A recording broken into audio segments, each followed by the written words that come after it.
Hello again and welcome to another edition of the Public Interest. Of course, this is a weekly discussion forum which provides the opportunity to local journalists to engage the President on matters of national importance. Of course, with us this morning is the President of the Cooperative Republic of Guyana, His Excellency Brigadier David Granger. Good morning and welcome, sir. Thank you, Gumati. We have two journalists from the local media fraternity joining us this morning. They are to my extreme left, Ms. Tracy Khan-Drakes from Capital News and Mr. Ravin Singh from the Guyana Chronicle. Good morning and welcome. Good morning. Mr. President, this morning we want to focus on the passage of the Telecommunications Bill, Bill number 15 of 2016, which was passed on Monday evening. Sir, could you tell the Guyanese public what is your government's public communications policy and how can it benefit the ordinary Guyanese?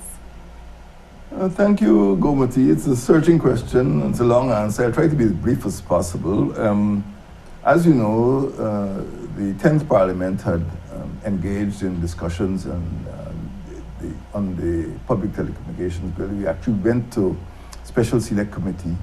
So it has a long history of several years. It's nothing new.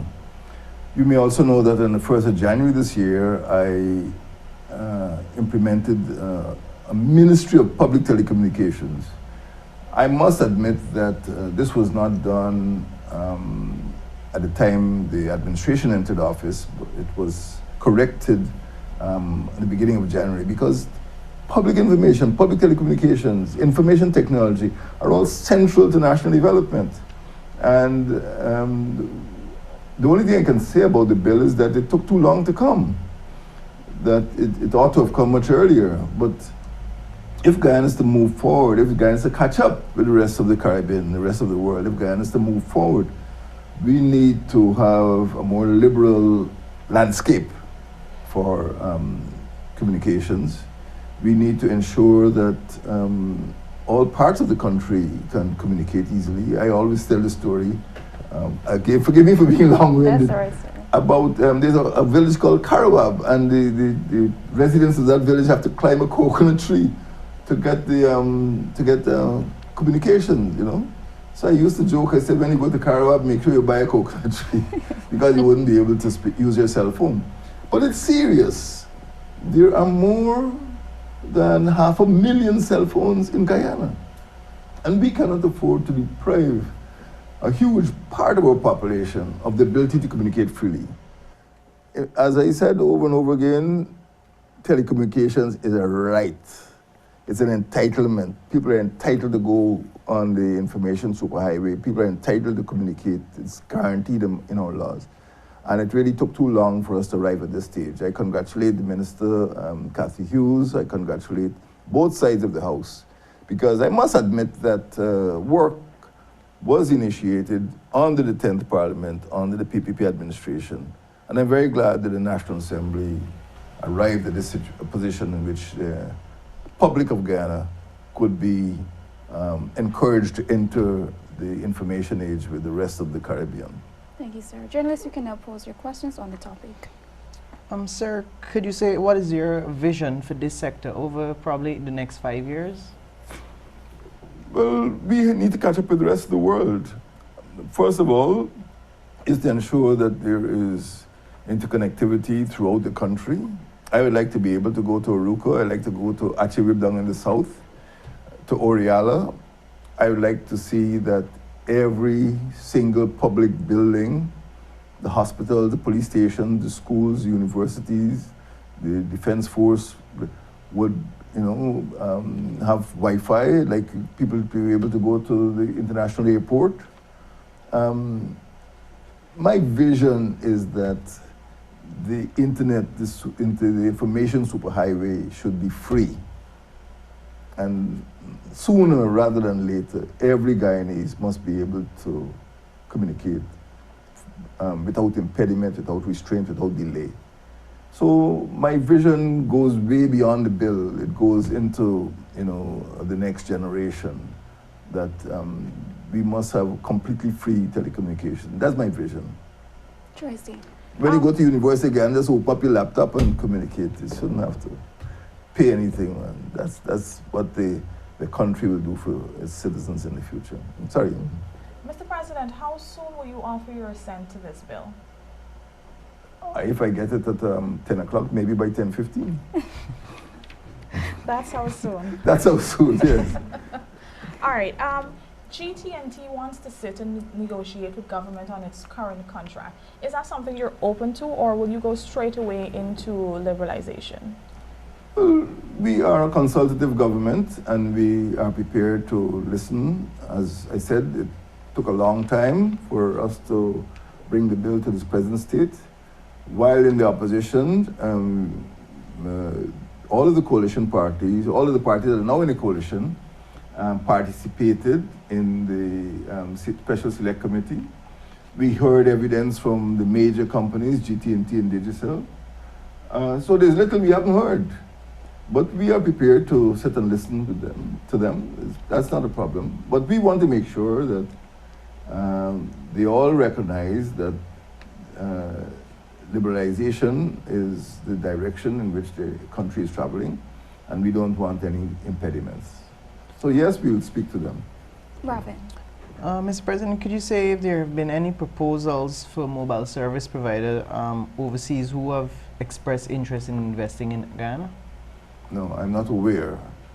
But as I said, in terms of the pathway we've chosen to liberalization, we would not like to feel that there would be any impediment to Guyanese who want to communicate, mobile roaming and so on. Yeah, I don't have a problem with that. But let us wait until the Minister of Public Telecommunications considers and deliberates on the issue.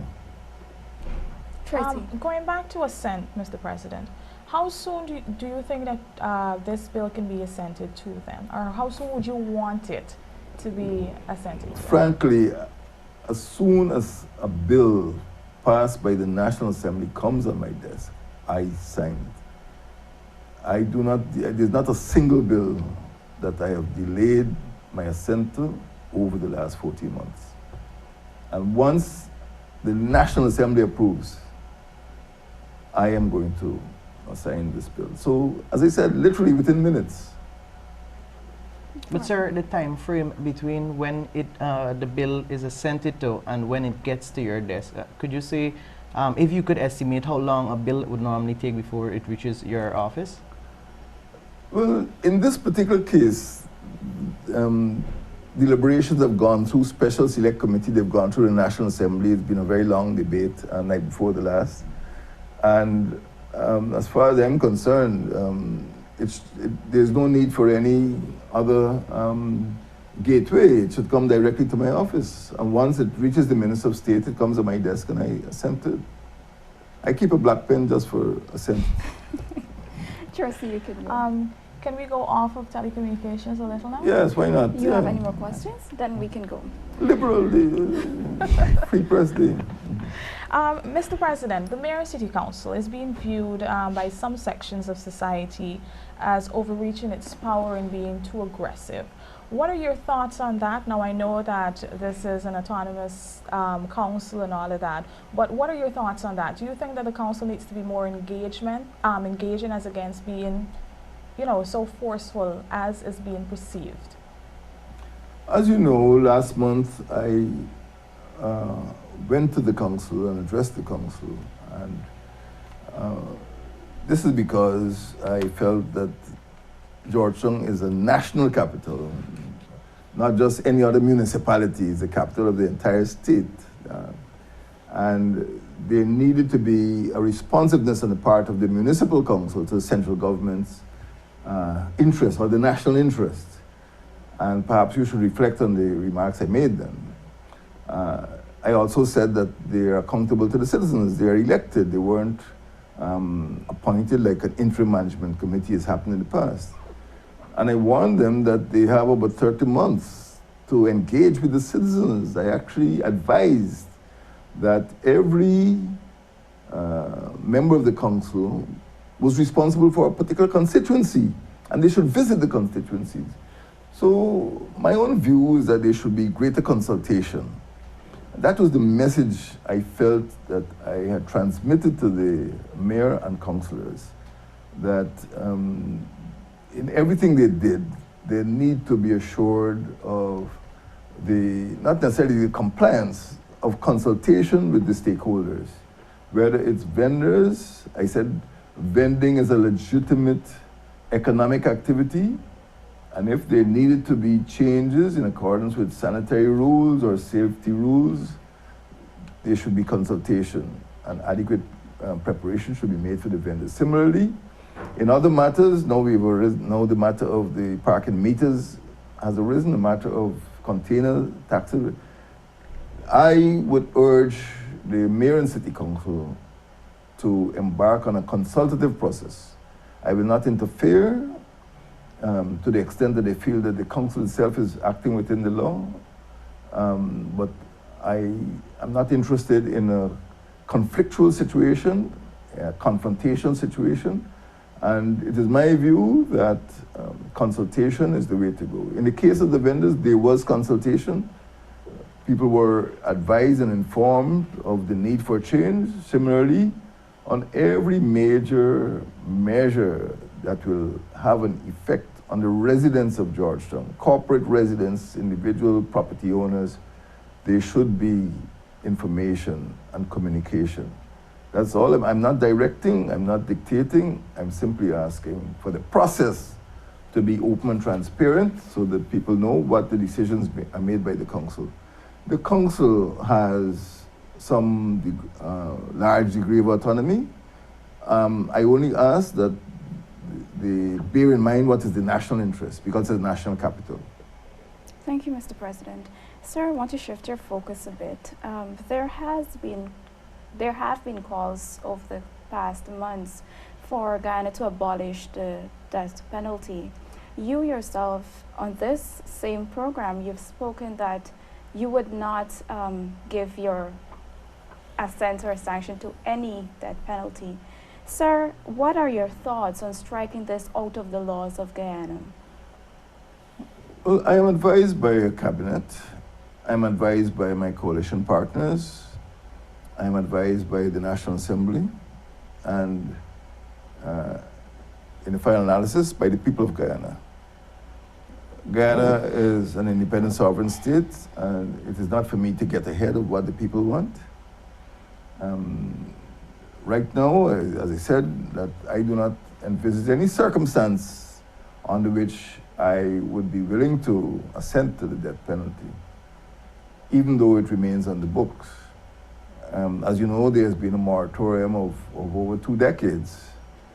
All I would say is that if the cabinet were to consider it, and if the National Assembly were to consider it, and even if there was a deadlock, we can go to a referendum. Let the people say what they want to occur in this jurisdiction, in the state of Guyana. But that is openness, that is transparency, that is consultation. What do the people want? So that is my approach, that I do not see any circumstances now to make a change. I am aware of the advice which is given. I have my personal views, which I stated publicly, but I would say, in the final analysis, the democratic course of action should be to rely on the expressed opinion of the National Assembly and, in the final analysis, of the people themselves. If people want to go to a referendum is something very expensive, but let the people speak. And I will be guided by public opinion. Thank you, sir. Ravin. If I may pick up on that, sir. Guyana is the only country in South America which still has the death penalty on the books. Of course, we understand that it's not something that is enforced. But is that a priority to you, to get the death penalty off of the books? Is that priority for your government? Any government has a wide range of priorities. One might be illiteracy, one might be poverty, you know. Right now, persons who have been convicted and sentenced to death need not fear, you know, that the penalty will actually be carried out. My greatest priorities are, alleviation of poverty and the abolition of illiteracy, quite frankly. And I'm concerned with human beings who deserve a good life. And if I can free our young people from the burden of illiteracy and dropping out of school, if I can free our mothers and women from poverty, those are my big concerns.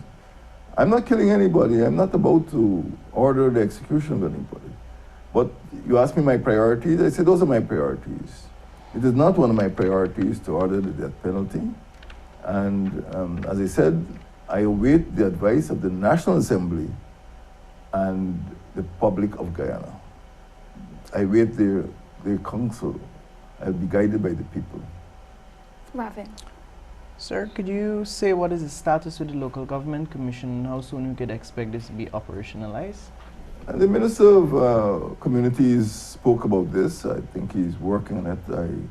If I'm not mistaken, it should be done this year. I don't have a date for that. Similarly, I don't have a date for the establishment of the township at Madia. It might be early next year. But I cannot explain why the delay, but it is something that needs to be done. And I got the impression from his remarks that he's working on it, and it's going to be something that's going to be done this year, 2016. In fact, we hope to have the budget this year, as you know, by December. And I would expect that it would be in our interest to have the commission established before that time.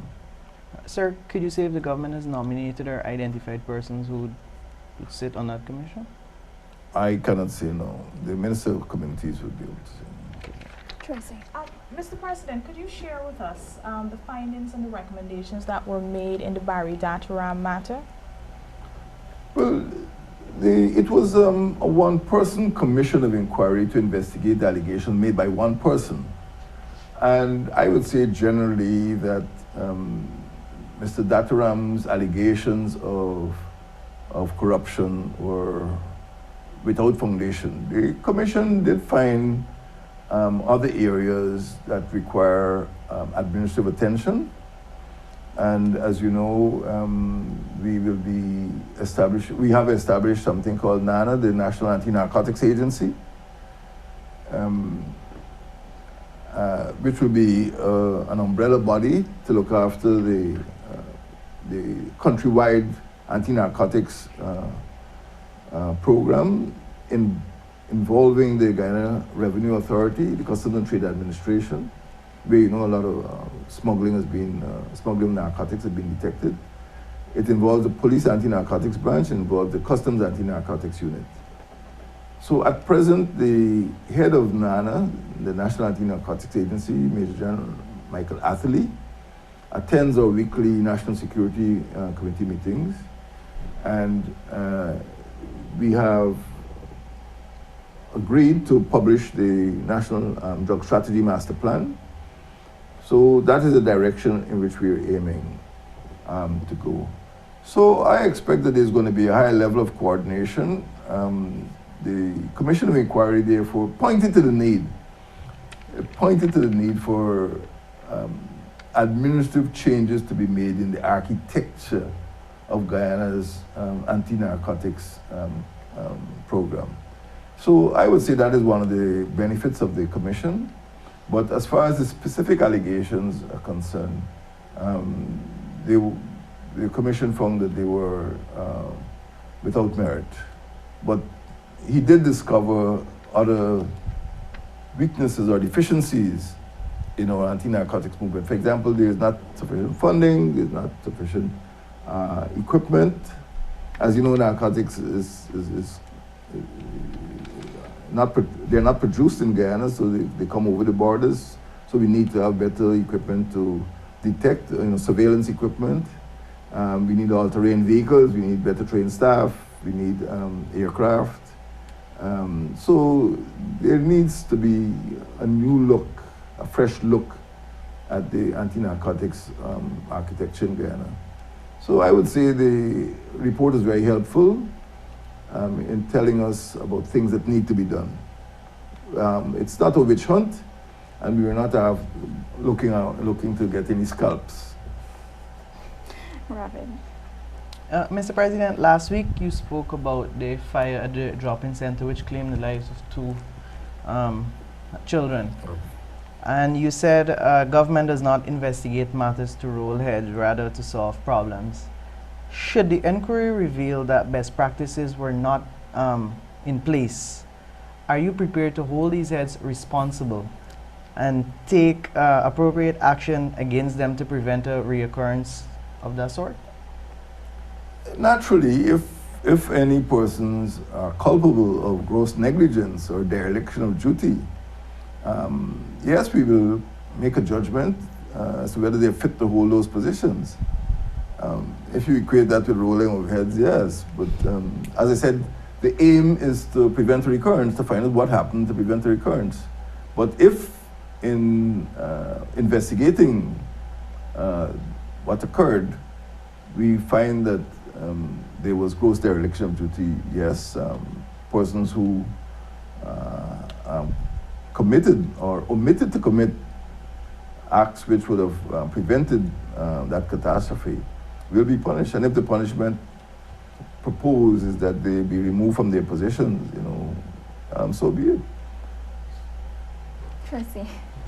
Mr. President, as part of plans to clear up the backlog of cases, you proposed the night court. Could you give us an update on where your administration is with that?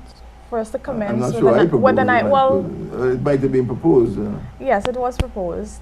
Well, the discussion probably arose soon after the March riot, because the executive, I wouldn't say discovered, but the executive became more concerned with the backlog of cases, particularly for minor offenses. And the executive engaged with the judiciary. As you know, Prime Minister met with the Chancellor of the Judiciary, and there was a certain agreement about the magistracy, about the sentencing. And to answer your specific question, I do not believe that that specific measure has been implemented, but there has been agreement that we should reduce the custodial sentences for minor offenses where it could be avoided, where it is within the law. Of course, in some cases, it's mandatory that people be given custodial sentences. But the whole idea was to use the night court to pass people much more quickly through the system and not have people on remand. And in short, I cannot say that night court system has been implemented, but I know provisions have been made for additional magistrates to be recruited, and I think money has been provided for the payment of additional magistrates who can help to handle these cases much more expeditiously. Ravin. Sir, coming back to heads rolling, it could be arguably be said that pressure has been mounting for Mrs. Lawrence to resign as Minister of Social Protection. It was first called for earlier this year when she defended as city councillor, and then it was renewed after the fire. There's currently an online petition calling for you to remove her from that ministry. We have seen you make some adjustments to your cabinet since you have assumed office. Are you inclined to consider these calls by civil society? Well, I don't know that they are calls by civil society. They are calls by a few persons, and sometimes I can see them picketing. I don't ignore them. Maybe there are 6 or 7 people there. I don't ignore that. I think we should pay attention to what certain persons are saying. Whether there is some tsunami of protests, I am not aware of that. In the first instance you mentioned, the matter was thoroughly discussed, even prior to the elections, and the person who had been nominated was elected. So he was supported by civil society, so some body of citizens. In the other instance, I'm aware that some people have made those statements, but how many people? 8, 9? We don't know. So sometimes you see these so-called petitions, but they do not represent a substantial body of public opinion. So we need to verify that. How many people, sometimes you see a letter to the editor in the newspaper, but how many people are behind that? Sometimes one person might use different aliases to, pretend that there is some upsurge of resentment, but we don't know how many people are behind it. It could be a campaign. I don't know. But if I were presented with the evidence that it was wrongdoing on her part, obviously I'd want to consider it. So I wouldn't associate the behavior of the Minister of Social Protection with the changes which were made in the cabinet last year. And as I said, I have not found any reason to remove her from that position. I think she's doing her best, and there's been an improvement in the delivery of social protection services to the public. Every week I receive petitions and requests and complaints, and she has been very punctilious in responding to those complaints, visiting persons and delivering services to people. So some of the people who are complaining are not aware of the tremendous amount of work that the Ministry of Social Protection is doing, burdened with, and is actually doing. So we mustn't necessarily feel that the ministry is dysfunctional or that the minister herself deserves to be moved. Let us look at it in a holistic way and see what the ministry has inherited and what they're trying to put right, and the quality of the services that minister and her ministry would be delivering to the general public. Tracy, you have the last question. All right, if I may engage, Mr. President, there have been calls for the relaxation of the dress code. We saw that Not by you. we saw that GRA, they decided to relax the dress code. There are certain agencies that you can't go into if you're wearing an armless and all of that. Mr. President, what are your thoughts on that? The dress code, I don't know where it came from, but it seems to be quite archaic in some respects. In the 1970s, we started moving towards comfort and towards particularly allowing females to dress comfortably in accordance with the weather and, of course, what they could afford, bearing in mind the needs for decency. And it is my view that some of the requirements in the so-called code, they're certainly not law. They seem to be a bit backward. I don't think there's need for, in 2016, there's need for that sort of restriction. It's an unnecessary imposition, particularly when people have to travel distances to transact business with the government. It can be taken, or it has been taken, to ridiculous extremes. I'm aware I got complaints from parents in a certain part of the hinterland where the children were being told to wear white socks and black shoes. I have been to schools in which an entire class was barefooted, had no shoes at all. You mean that because of the dress code, those children will be deprived of an education? They can't afford shoes. So this is not an area that has engaged the government at a legislative level. This is some minor bureaucrat, probably promulgating, rules which are obviously prejudicial. But we need to be much more liberal, and I am in agreement with serving the public interest first. If the person is clean and decently clad and doesn't offend public morality, I think the public services should be extended to those persons. I mean, it's not something, that I think about when I wake up in the morning, but if it's a public nuisance, I think we should have a review of it. Thank you. Thank you, Mr. President. Thank you, journalists. That has brought us to the end of this week's edition of The Public Interest. Do remember to join us next time. Do have a blessed day, Guyana. Goodbye.